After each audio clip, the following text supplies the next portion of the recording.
Magandang hapon, narito ang 3-day weather forecast.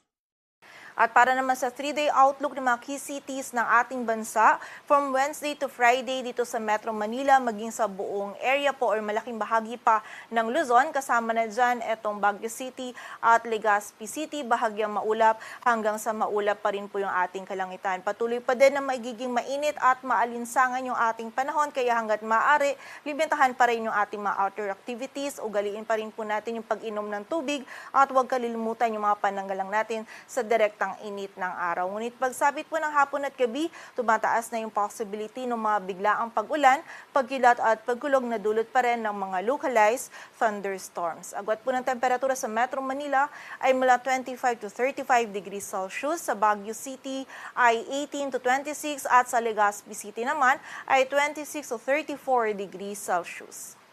Dito naman sa bahagi ng Metro Cebu, Iloilo City at Tacloban City, kung meron po tayong mga pag-ulan din na mararanasan, mostly yung mga biglaang pag-ulan din po, dala ng easterlies at ng mga localized thunderstorms. Agwat po ng temperatura sa Metro Cebu ay mula 26 to 33 degrees Celsius, sa Iloilo City ay 26 to 33 degrees Celsius, while sa area naman ng Tacloban City ay 26 to 32 degrees Celsius.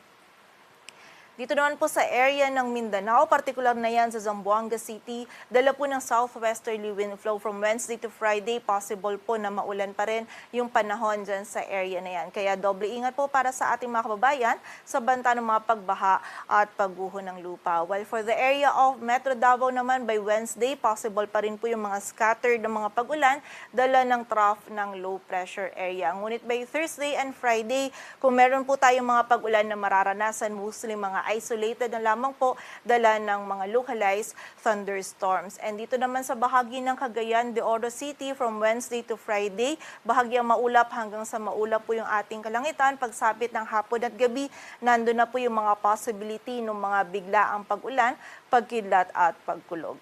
Agwat po ng temperatura sa Metro Davao ay mula 25 to 33 degrees Celsius,